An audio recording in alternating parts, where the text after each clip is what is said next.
નમસ્કાર દોસ્તો, સ્વાગત છે આપ સર્વનું તમારી પોતાની YouTube channel ocean coaching classes પર। મિત્રો, આજે આપણે ધોરણ 8ના હિન્દી વિષયના તારીખ 21/10/2024ને સોમવારના રોજ જે પ્રથમ સત્રાંત પરીક્ષા 2024 તમારી લેવાવાની છે, કુલ 80 ગુણનું પ્રશ્નપત્ર, તેના મોસ્ટ આઈએમપી પ્રશ્નપત્રનો અભ્યાસ કરવાના છે। મિત્રો, આપણી આ ચેનલ ઉપર ધોરણ 8ના પ્રથમ સત્રાંત પરીક્ષા ઓક્ટોબર 2024ના દરેક વિષયના બ્લુપ્રિન્ટ પ્રમાણેના મોસ્ટ આઈએમપી પ્રશ્નપત્ર અને તેમના સોલ્યુશન મુકાઈ ચૂક્યા છે। આ વિડીયો અને પીડીએફ મેળવવા માટેની લિંક તમને નીચે ડિસ્ક્રિપ્શન બોક્સની અંદર મળી જશે।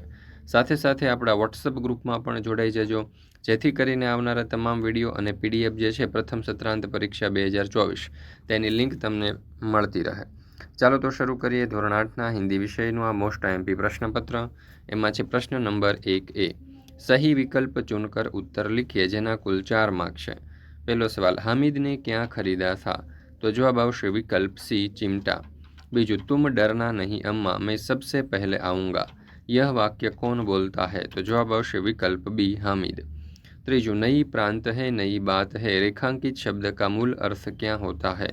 तो जवाब आवश्य विकल्प डी, सवेरा। चौथु, युग युग के मुरझे खाली जगह में नई मुस्कान भरो, रिक्त स्थानों में कौन सा शब्द आएगा? तो जवाब आवश्य विकल्प बी, सुमनो। मित्रों, धोरण 3 થી 8ની પ્રથમ સત્રાંત પરીક્ષા 2024-25 માટે ખાસ ઉપયોગી એવા મોસ્ટ આઈએમપી પ્રશ્નપત્ર બ્લુપ્રિન્ટ પ્રમાણે આપણે તૈયાર કરેલા છે, જે રેડી ટુ પ્રિન્ટ ફોર્મમાં તમને મળી જશે। એક વિષયના પ્રશ્નપત્રની કિંમત માત્ર 20 રૂપિયા છે, તો જે તમારી પ્રથમ સત્રાંત પરીક્ષા માટે ખૂબ જ ઉપયોગી છે। તો દરેક વાલીઓ, વિદ્યાર્થીઓ અને શિક્ષક મિત્રોએ અવશ્ય આ જે પ્રશ્નપત્ર છે તે મેળવી અને તેનો અભ્યાસ કરી લેજો, જે પરીક્ષા માટે તમને તૈયારી માટે અને પરીક્ષામાં સારા ગુણ પ્રાપ્ત કરવા માટે ખૂબ ઉપયોગી થશે। અહીંયા તમને ફોન નંબર આપેલો છે, આ નંબર ઉપર કોન્ટેક્ટ કરીને પણ તમે પીડીએફ મેળવી શકો છો। ત્યાર પછી છે પ્રશ્ન નંબર 1B, संक्षेप में उत्तर लिखिए જેના કુલ 4 માર્ક છે। पहला सवाल, हामिद की जगह आप होते तो आप क्या खरीदते? हामिद की जगह मैं होता तो मैं अपने लिए एक अच्छा पेन खरीदता और ग्लू बंद खरीदता, क्योंकि ठंडी के दिनों में मेरे दादाजी के कानों में ठंडी हवा लगती थी और अपनी छोटी बहन के लिए गुड़िया खरीदता। बीजो सवाल, गांव तथा नगर के जीवन के बारे में लिखिए। गांव के जीवन में सादगी सरलता है, किसी तरह की बनावट और तड़क भड़क नहीं है, लोग शांति से अपने अपने काम करते हैं, नदी कुएं का पानी पीते हैं, वे अपने अपने खेतों में उगाया अनाज तथा ताज़ी सब्जियां खाते हैं, लोग कच्चे घरों में रहते हैं पर उनका जीवन प्रकृति के बहुत नज़दीक होता है, नगर के जीवन में तड़क भड़क और बनावट अधिक होती है, लोग आधुनिक और फैशनेबल कपड़े पहनते हैं, वे पक्के मकानों में रहते हैं, वे नल का पानी पीते हैं और बाजार से अनाज तथा फल सब्जी खरीद कर खाते हैं, नगर की सड़कों पर वाहनों का हमेशा शोर रहता है, लोग दुकानों, बैंकों, दफ्तरों में काम करते हैं, नगर के जीवन में शांति नहीं होती, लोगों का जीवन प्रकृति से बहुत दूर होता है। ત્યાર પછી છે પ્રશ્ન નંબર 1C, પ્રશ્નों के उत्तर संक्षिप्त में लिखिए જેના કુલ 4 માર્ક છે। पहलो सवाल, कवि धरा के अमर सपूतों से क्या चाहते हैं? उत्तर, सदियों की गुलामी के बाद हमारे देश को स्वतंत्रता मिली है, कवि चाहते हैं कि देश के युवक स्वतंत्रता के बाद देश का नवनिर्माण करें, वे लोगों के जीवन में नया उत्साह भरे, उनमें नए प्राणों का संचार करें, युग युग के मुरझाए हुए फूलों को नई मुस्कान दे, अपनी मंगलमय वाणी से संसार रूपी उद्यान को गुंजित करे, वे तरह तरह का ज्ञान प्राप्त कर देश का भविष्य उज्जवल बनाए। इस प्रकार कवि माहेश्वरी जी धरा के सपूतों से अनेक अपेक्षाएं रखते हैं। बीजो सवाल, अमीना की आंखों में आंसू क्यों आ गए? अमीना एक गरीब स्त्री थी। ईद के मौके पर उसके अपने पोते हामिद को मेले में घूमने के लिए उसने कुछ पैसे दिए थे, लेकिन उसका पोता हामिद उन पैसों से मेले में अपने लिए कुछ ना लेकर उसके लिए एक चिमटा ले आया, क्योंकि अमीना के हाथ की उंगलियां अक्सर रोटी बनाते समय बिना चिमटे के कारण जल जाती थी। अपने पोते का अपने दादी के प्रति इतना स्नेह देखकर अमीना की आंखों में आंसू आ गए। ત્યાર પછી છે પ્રશ્ન નંબર 2, નિમ્નલિખિત પરિચ્છેદ को पढ़कर दिए गए प्रश्नों के उत्तर लिखिए જેના કુલ 5 માર્ક છે। તો અહીંયા જે પેરેગ્રાફ આપેલો છે તમારે ધ્યાનપૂર્વક વાંચવાનો છે અને સમજવાનો છે, અને ત્યાર પછી એની નીચે જે પ્રશ્ન આપેલા છે તેના ઉત્તરના જવાબ આપવાના છે, પ્રશ્નોના उत्तर આપવાના છે। पहला सवाल, ऋषि मुनि स्नान करने के लिए नदी तक पैदल चलकर क्यों जाते थे? तो जवाब आवश्य ऋषि मुनि स्नान करने के लिए नदी तक पैदल चलकर जाते थे, क्योंकि पैदल चलना एक तरह का व्यायाम ही है। बीजो सवाल, सुबह शब्द का पर्यायवाची शब्द परिच्छेद में से खोज कर लिखिए। सुबह शब्द का पर्यायवाची शब्द प्रांतः काल होता है। तीसरा सवाल, अल्पायु शब्द का विलोम शब्द परिच्छेद में से ढूंढकर लिखिए। तो अल्पायु शब्द का विलोम शब्द दीर्घायु होता है। हमारे अभ्यास के लिए कौन सा समय अधिक अच्छा है? तो हमारे अभ्यास के लिए प्रांतः काल का समय अधिक अच्छा है। परिच्छेद के लिए उचित शीर्षक लिखिए। तो शीर्षक છે प्रांतः काल।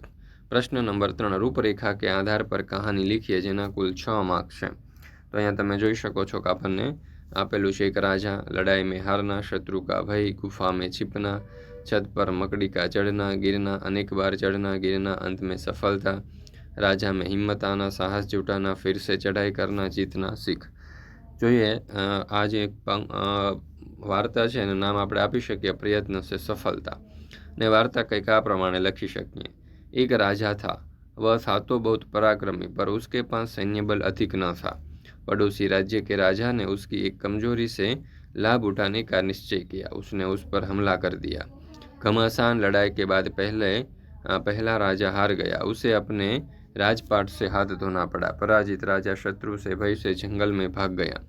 वहीं एक पहाड़ की गुफा में उसने शरण ली। एक दिन वह उस गुफा में चिंतित होकर बैठा था। उसी समय उसकी दृष्टि गुफा की दीवार पर चढ़ती हुई एक मकड़ी पर पड़ी। वह मकड़ी गुफा की छत पर पहुंचना चाहती थी, लेकिन कुछ ऊपर चढ़कर फिर से नीचे गिर पड़ती थी। मकड़ी ने कई बार प्रयत्न किए, पर उसे सफलता न मिली। प्रत्येक बार वह नीचे गिर पड़ती थी।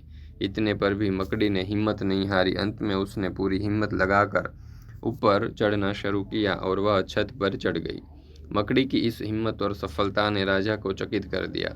उसे एक नई दृष्टि मिल गई। उसकी रगों में भी साहस का संचार हुआ। उसकी निराशा और चिंता छूमंतर हो गई। वह फिर अपने राज्य में लौटा और गुप्त रूप से सैन्य जमा करने लगा।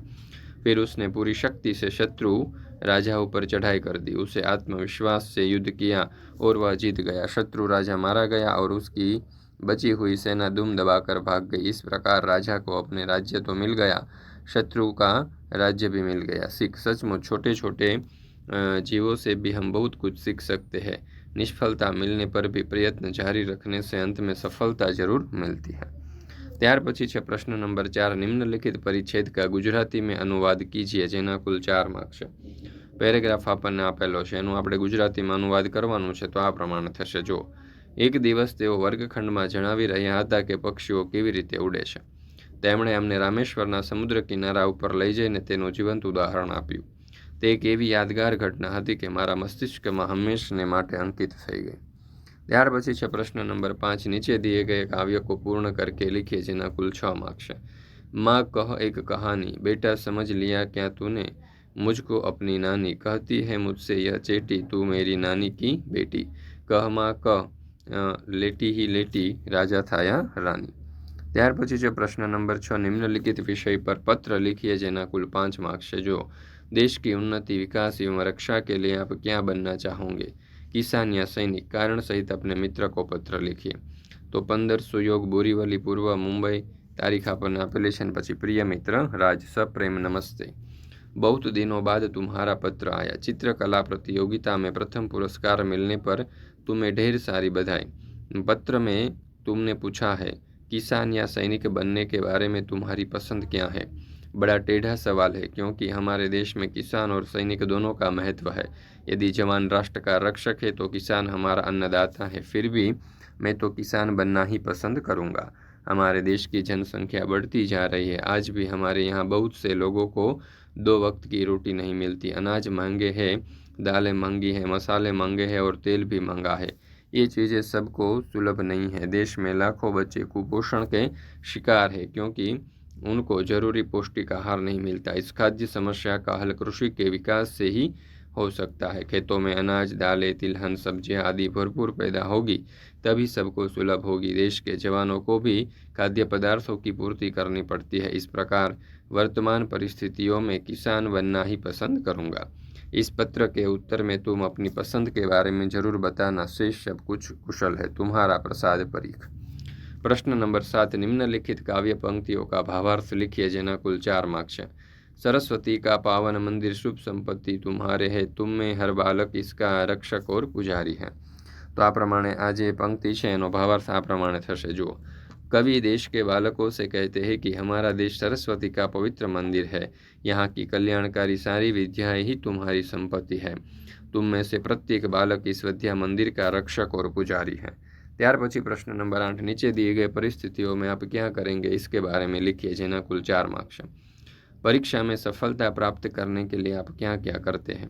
परीक्षा सफलता प्राप्त करने के लिए निम्नलिखित उपाय करूंगा। पढ़ाई का एक ठोस समय सारणी बनाता हूँ और इसका पालन करता हूँ। प्रतिदिन कुछ समय अध्ययन के लिए निर्धारित करता हूँ ताकि सब विषयों को कवर किया जा सके। पाठ्य पुस्तकें, ऑनलाइन संसाधन और नोट का सही उपयोग करता हूँ। महत्वपूर्ण जानकारी को संक्षेप में लिखता हूँ, इससे पुनरावलोकन आसान हो जाता है। खुद पर विश्वास और सकारात्मक सोच रखता हूँ, इससे मेरा आत्मविश्वास बढ़ता है। ત્યાર પછી છે પ્રશ્ન નંબર 9 निम्नलिखित शब्द का समानार्थी देकर वाक्य में प्रयोग कीजिए। विघ्न, विघ्न तो समानार्थी थशे बाधा और रुकावट। उनकी मेहनत में कोई बाधा नहीं आनी चाहिए, तभी वे अपने लक्ष्य को प्राप्त कर पाएंगे। प्रश्न नंबर 9b, निम्नलिखित शब्दों का विरोधार्थी शब्द देकर वाक्य में प्रयोग कीजिए। समझ, समझનું विरोधार्थी થશે ના સમજ અને वाक्य बनશે शिक्षा हमें समझ देती है। प्रश्न नंबर 9c, निम्नलिखित मुहावरे का अर्थ देखकर वाक्य में प्रयोग करके लिखिए। सर ऊंचा होना यानी कि गर्व होना। वाक्य आवश्य हम ऐसे काम करें जिनसे देश का सर ऊंचा हो। प्रश्न नंबर 9d, निम्नलिखित कहावतों का अर्थ देखकर वाक्य में प्रयोग करके लिखिए। काला अक्षर भैंस बराबर यानी कि पढ़ा लिखा ना होना। वाक्य आवश्य सिया की माँ ने कहा कि यह पत्र पढ़ना मेरे लिए तो काला अक्षर भैंस बराबर है। प्रश्न नंबर 10, दिए गए वाक्यों में से रेखांकित शब्द के वचन परिवर्तन करके वाक्य फिर से लिखिए। पहलू से घर का दरवाजा खुला है तो जवाब आवश्य घर के दरवाजे खुले हैं। कौवा उड़ गया तो कौवा उड़ गया। घोड़ा दौड़ रहा है तो घोड़े दौड़ रहे हैं। महिला गा रही है तो महिलाएं गा रही हैं। ત્યાર પછી છે પ્રશ્ન નંબર 11, नीचे दिए गए प्रश्नों के उत्तर एक वाक्य में लिखिए। विज्ञान ने दूरी कम की है। रेखांकित भाववाचक संज्ञा को जातिवाचक संज्ञा में परिवर्तित करके वाक्य फिर से लिखिए। तो विज्ञान ने दूरियां कम की है। सोना कीमती धातु है तो सोना द्रव्यवाचक संज्ञा, धातु जैसे ते जातिवाचक संज्ञा आवशे। सूरत ऐतिहासिक नगर है तो ऐतिहासिक एटले के गुणवाचक विशेषण। हम पाठशाला जाएंगे रेखांकित सर्वनाम का प्रकार तो हमनु थशे पुरुषवाचक सर्वनाम। ત્યાર પછી છે પ્રશ્ન નંબર 11b, सही विकल्प चुनकर उत्तर दीजिए, જેના कुल 4 मार्क्स है। द्रव्यवाचक संज्ञा पहचानिए तो અહીંયા આવશે विकल्प ए चांदी। व्यक्तिवाचक संज्ञा पहचानिए तो અહીંયા जवाब आवશે विकल्प ए गांधीजी। जातिवाचक संज्ञा पहचानिए तो जवाब आवશે विकल्प ए लड़की। चौथું, कुत्ता वफादार प्राणी है। रेखांकित संज्ञा का प्रकार बताइए तो जवाब आवશે विकल्प बी जातिवाचक। प्रश्न नंबर 12, निम्नलिखित विषय पर निबंध लिखिए, जेना कुल 8 मार्क्स है। जल ही जीवन है तो जल पृथ्वी का एक ऐसा प्राकृतिक तत्व है जिसके बिना किसी भी जीव के अस्तित्व की कल्पना नहीं की जा सकती। ब्रह्मांड के 9 ग्रहों में से केवल पृथ्वी पर ही एक ऐसा ग्रह है जहाँ पर जल मौजूद है। यही कारण है कि केवल पृथ्वी पर ही जीवन है। जल न केवल बाहरी पर्यावरण में मौजूद है बल्कि जल मनुष्य के शरीर में भी मौजूद है। इंसान भले भोजन के बिना एक सप्ताह जीवित रह सकता है, लेकिन पानी के बिना 2 दिन से ज़्यादा जीवित नहीं रह सकता। पानी न केवल व्यक्ति के प्यास को बुझाता है बल्कि मनुष्य को स्वस्थ भी रखते हैं, क्योंकि पानी शरीर के विषाक्त पदार्थ को बाहर निकालता है। इसलिए डॉक्टर द्वारा हर रोज़ 8 से 10 गिलास पानी सेवन करने को कहा जाता है। रोजाना पानी पीने से मनुष्य सक्रिय रहता है और पानी शरीर को हाइड्रेट रखता है।